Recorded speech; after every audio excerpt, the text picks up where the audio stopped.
What's going on, guys? Welcome back to Classic Octane. I am Taylor. Today is going to be a Will It Run video, which I know you guys love so much. We are actually going to be starting on the next customer project. So, little update. This guy is the one you saw the video on of the M unit. It's almost done. I just need to paint the gas tank, but we're actually holding off on painting that tank until we find a gas cap. It's actually proving to be a little bit difficult finding a 7778 CB750 gas cap, and I don't want to paint this tank and then have us, end up not being able to find a good replacement cap. So I'm holding off on that, which means we have a free day to move on to the next project. It was going to be the 78 BMW R100 that's out here in the driveway, but we've already ordered a bunch of custom parts for it from Cognito Moto, modern GSXR front end, all that kind of stuff, but they are pretty far behind. I think it's gonna be like another 4 weeks before they get here. So we're gonna try and knock out another build in the meantime. So let me go pull it out of storage. We'll pull it in, put it on the lift, see if we can get that thing running.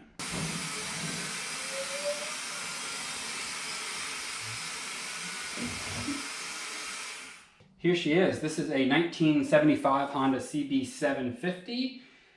I bought this bike a little over a year ago. You guys have probably seen it on the channel before. It came with a white gas tank, but this one's a little bit better condition, so we're gonna use this one for this build. This is going to be similar to the bikes I've built in the past. Obviously, a lot of the bikes I've built have been CB550s. It's been over a year since I've built the 750 on the channel, so I'm excited to get back into them. I personally kind of want to build a 750 for myself. I want to have a custom 350, 550, and 750 just because I'm a Honda hoarder. So the main goal today is going to be to do what I call a pre-build inspection, and that's going through every system of the bike and judging its condition, seeing what needs to be replaced, what's in good condition, how's the suspension look, the frame, mainly the health of the engine is what I'm most concerned with. Electrical, most of that's going to be replaced anyway. Tires are going to be replaced. Condition of the wheels is important. Do we need to replace the wheels, replace the spokes, bearings, that kind of stuff, just to give us a full kind of health indicator of the bike before we fully dive into it. This bike is going to be somewhat of a clone to that moss green CB550 I built a couple of months ago. It's going to have a dark moss green tank, brown seat. This one will have side covers that are going to be moss green as well as the front fender going to be chopped. So it's going to be kind of a tracker-ish street. It's still going to be a very good street bike. It's going to have a little bit of those vintage knobbies on it. It's going to be a really cool build. I'm excited to dive into it. So when I bought this bike, I bought it knowing that one of the cylinders has low compression. And what I'm hoping for is I've had, 5 to 7 bikes with low compression before. Almost all of them, except for maybe 1 or 2, came back to life. Once I was able to get the bike running, we got those compression numbers right back up. So what typically happens is one of the cylinders is going to have a valve that's open when the bike is sitting, just naturally how four-stroke engines work. One of the valves is going to be open, and it can develop a little bit of rust around that valve seat. That can cause the compression readings to turn out low. When the bike is running and those valves are going up and down, it cleans that rust off within, I would say, 20-30 seconds. And I've seen engines go 40-50 psi higher on compression readings just after the engine running for 30 seconds to a minute. So I'm going to do a full compression test so we know which one of our cylinders is suspect, and then we will go through typical will it run style, see if we can get this thing running. Then we'll recheck all the compression.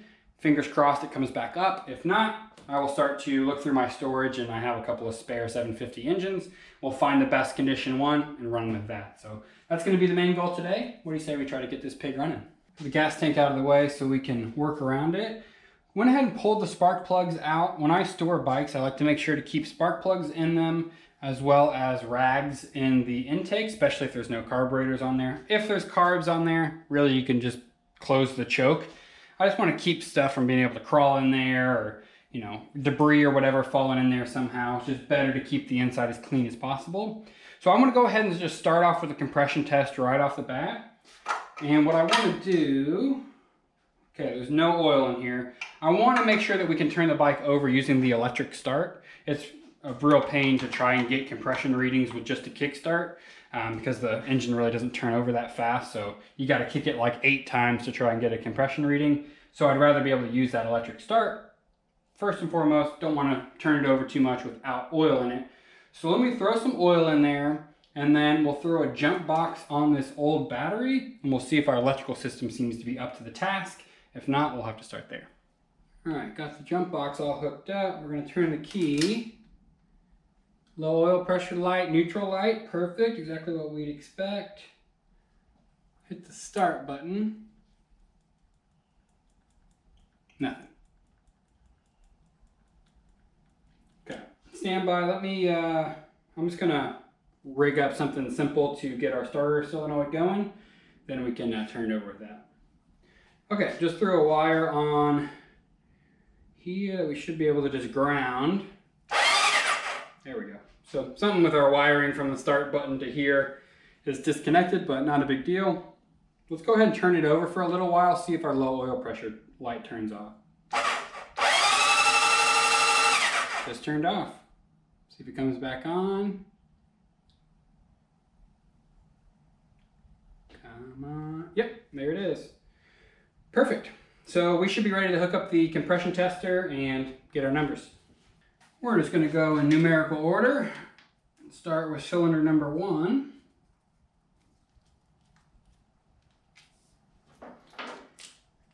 See how we're looking.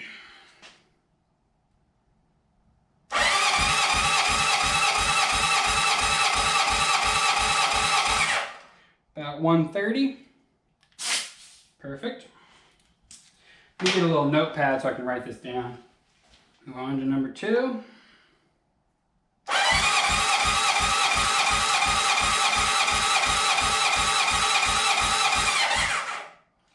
About 120. Let's do it one more time.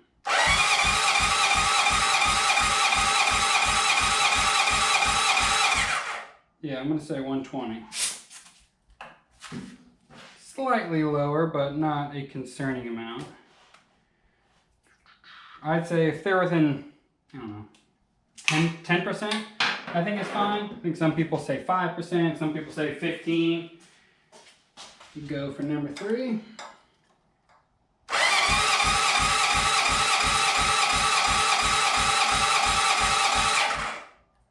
Exactly 120 as well. All right, now it's just down to number 4, which really this is great news so far. You know, ideally number 4 tests out fine, but I kind of remember the seller telling me that that was the low compression one, which is why I kept it for last. So let's jump on that side, see what we got. Go for 4. See if I can reach my wire here.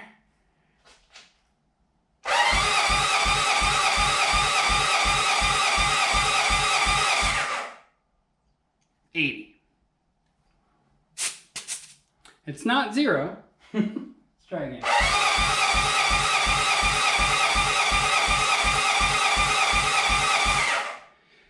Yeah, we're looking right about 80 right now.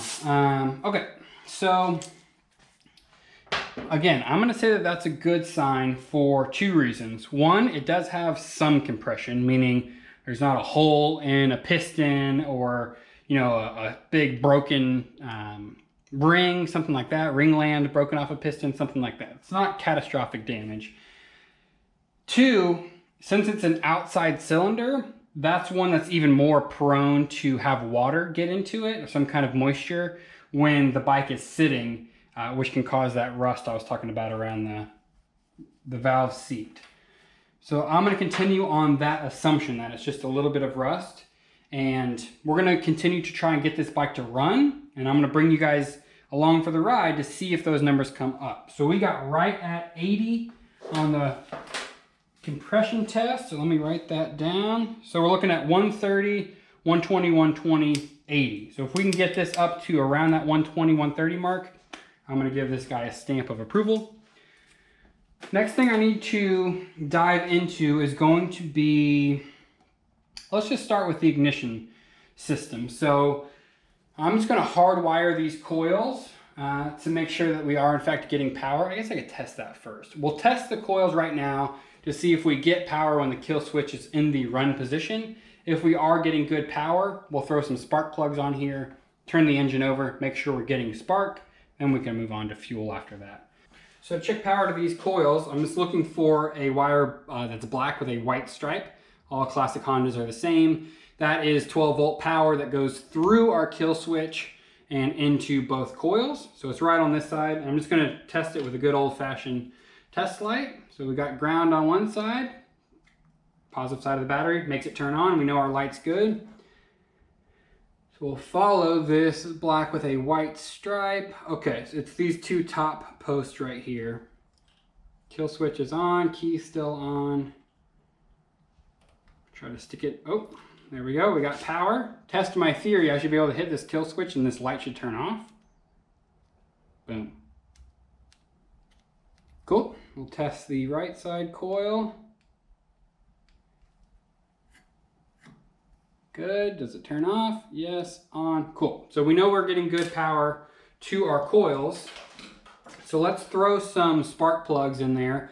I'm actually gonna bolt this down so that it can have a good ground too. It looks like this is just kind of floating around loose in here. I wanna make sure the coils are grounded properly as well. We'll test that, then we can dive into putting spark plugs on, checking if we actually have spark at the end of the leads.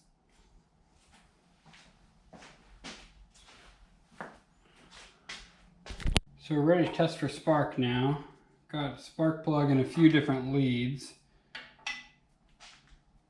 Yeah, we got power to the coil and everything. So let's see what we got. Key on, ignition on. We'll test right side coil first.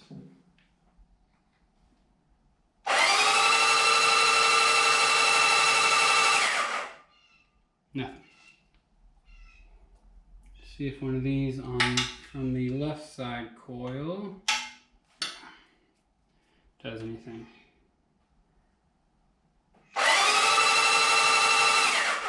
Nothing on that either. Okay. Pull the points cover off. See if we got any corrosion or anything under there. Apparently it's already missing a screw. It's probably because it's blocked by this crash bar. We will be removing that, but I'm glad it was there because it's definitely seen the ground at some point. Alrighty, let's see what we got in here. Everything looks complete. Yeah, there's some corrosion on the points. Not terrible. So what I like to do is just take a little piece of the sandpaper. This is 1000 grit. Fold it over on itself. Stick it between the 2 points and let it close. And just work it like that. That way you're kind of evenly sanding both sides. I'll be able to see better on this side. Just like that, because ideally we have a perfectly flat mating surface between these two, so we don't want to introduce some kind of crazy angle or something. We also don't want to remove a huge amount of material. We're just looking to remove any corrosion buildup.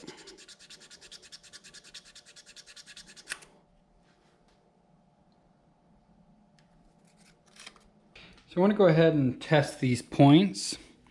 And one thing that's pretty common with these is there's a little isolator that basically keeps the arm that moves isolated from the, like, being grounded through anywhere else.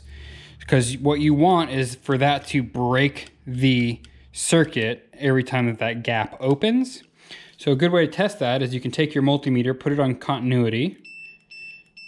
So it'll beep when there's continuity there. It would make sense that we have continuity when the points are closed. But if we hold it on there and we open it, that should lose continuity when the point is open. That's constant continuity no matter what. Test on this side. Exact same thing. Let me show you on a bike with known good points, and you can spot the difference. I can show you on this CB500 right here, exact same points set up. So right now we should have connection. Now if I open the point, we lose it. That's what actually lets it break that circuit, and that's what makes the spark plugs for those 2 cylinders. In this case, number 1 and number 4, fire is when that opens up, it discharges, fires the spark plug. So that's a good way to be able to test them. You can also test it on the brand new point itself. So what I'm going to do is go ahead and throw in the fresh points, fresh condensers, because I have them. Throw that in on the CB750, see if that makes any difference for us on the ignition front. Fresh points and condensers are in. I'm only about 60% sure the points are actually bad.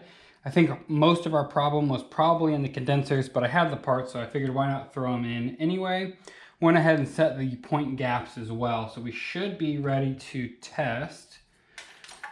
We'll do key on, take this random spark plug here, grab a wire.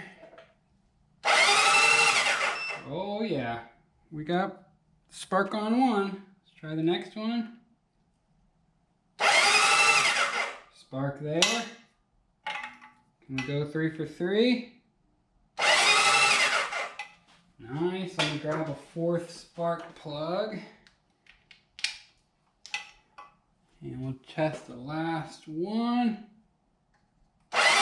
Woo! Oh yeah, we got spark on all 4, people. Ready to move on.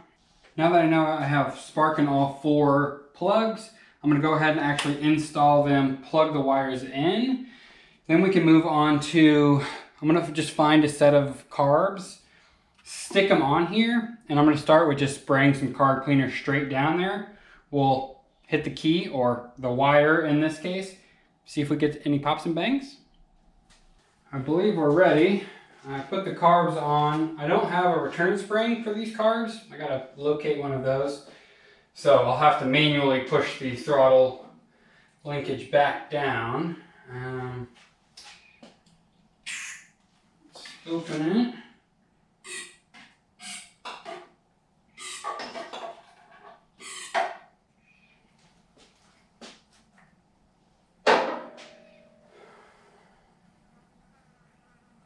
I think we're ready to go. Key on. Ignition on. All right, people, let's see what happens.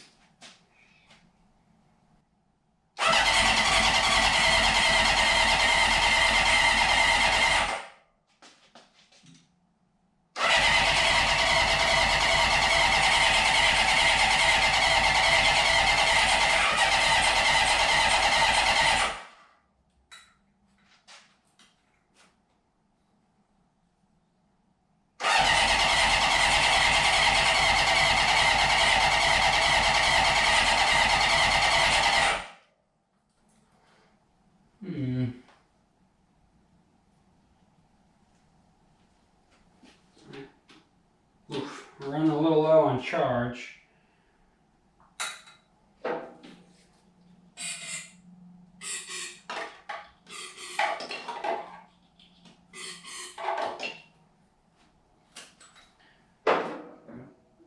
Just open a little bit.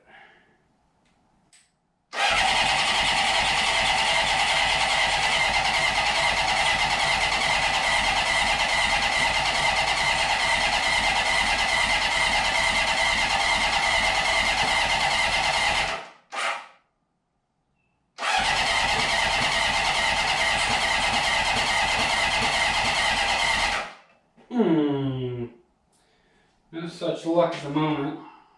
I'm a little worried about how low our jump box is. Let me grab my other jump box and see if that's any better. I ended up just charging my jump box for a little while because my other one was dead too.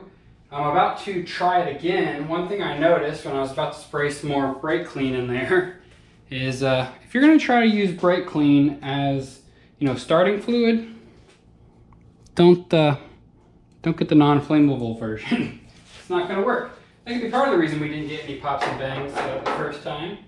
So what I'm going to do now is just a little bit of gas in a squirt bottle. I can just squirt some down each carb. And what I'm looking for is just some pops and bangs, enough for us to justify bringing the auxiliary gas tank, hooking up the rest. I could argue that I should just do that now, but anyway. Key on, battery box on, ignition on. I'm gonna still go no choke. Let's see.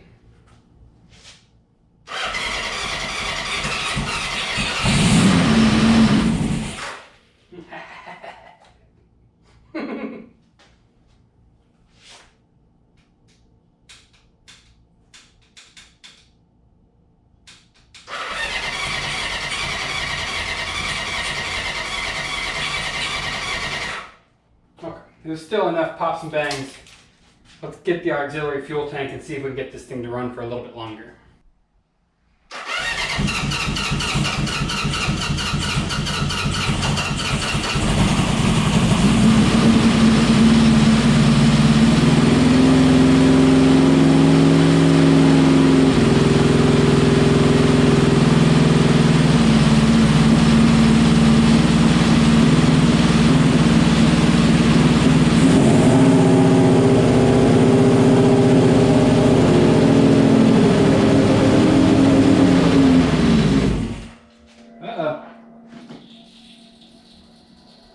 We seem to have an oil leak out of the bottom.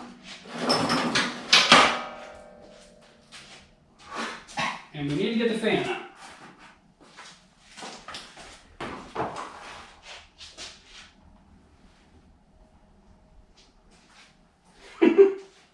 Let me air this place out a little bit. Okay, let it air out a little bit. Our oil leak was just once the engine started to pump oil back into the tank, our oil was just a little bit overfilled, so it started to come out of the breather. So I just wanted to make sure it wasn't like an oil line had ruptured or something that could be catastrophic. Not that, just started to come out of the breather. I still have the drain pan down here just in case. I did remove some of the oil just to try and get the level a little bit more accurate. But, man, that blew so much crap out of the exhaust.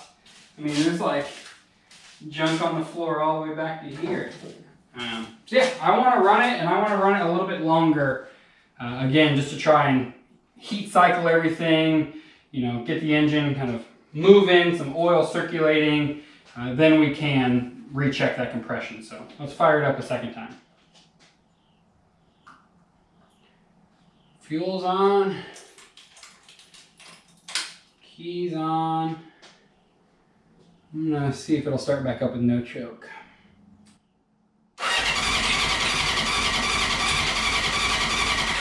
Okay, I'll choke. Oh, helps if I turn my ignition on too.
let it sit here and idle like this for a little while, but I need to get some circulation going.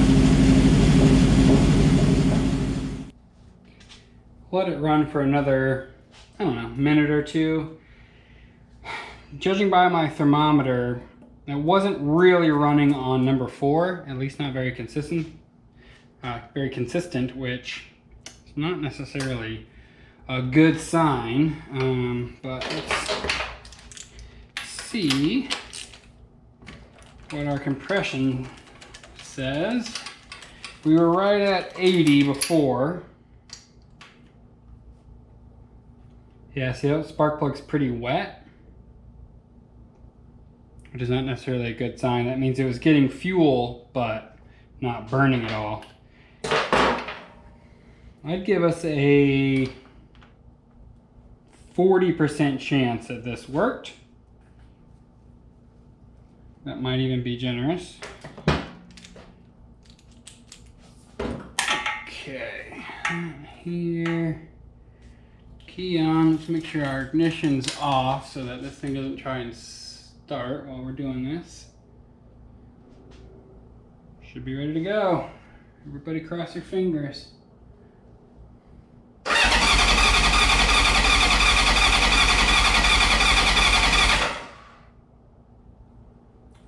$50. Well, now we got carbs on here, so let me make sure the throttle's all the way open. That can actually make a really big difference.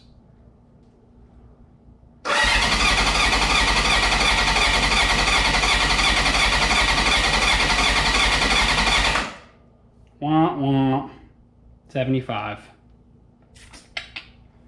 Shucks. So it looks like this engine, it needs to have the top end pulled to see what's really going on. See if it's still just really heavy corrosion on the valves, or what it's pointing to now is maybe an issue with piston ring. Might have a broken one, you know, it didn't take out a chunk of the ring land or anything, but maybe a piston ring is cracked or broken, and that's just not letting it build up enough compression. Let me think about what our options are. Okay, so where we're at right now, this engine, like I just mentioned, is going to be coming out either way. You can't do a top end on a 750 while the engine is in the bike, so we won't be able to really tear it apart. You actually can't even get these valve covers off with the engine in the bike. One of the things that's nicer about a 500 or a 550, you can access all of that without pulling the engine. So we're going to be pulling this engine regardless. I have 2 CB750 engines over on the shelf of unknown condition. One of them I think is locked up, so I don't think that's going to be any better than what we have here. The other one may or may not be a good contender. I also have another complete CB750 in storage that I don't have a title for or anything, so it's not going to be a bike that I would build to, you know, sell to a customer because I don't have a title for it. So what do you say that I do another Will It Run video on that bike? We can see what the condition of that engine is because it's complete, like I said, so it should, in theory, not take much more work than this did to get running. I can test all the compression. I can make sure that that engine's good to go in that frame. Then I'll just pull that engine, pull this engine, do a switcheroo, and then we'll be in business. So I think that's what we're going to do. So in the next, I don't know, probably a couple of days, because I think I'm going to do it tomorrow because I really need to get this bike going as quickly as we can. I'm going to do another Will It Run on another CB750, and we'll cross our fingers that that one checks out. So stay tuned for that. I appreciate you guys watching as always. I know you guys love these Will It Runs, and I love making them because making old things work is literally my biggest passion. So I appreciate you guys watching as always, and I'll see you on the next one.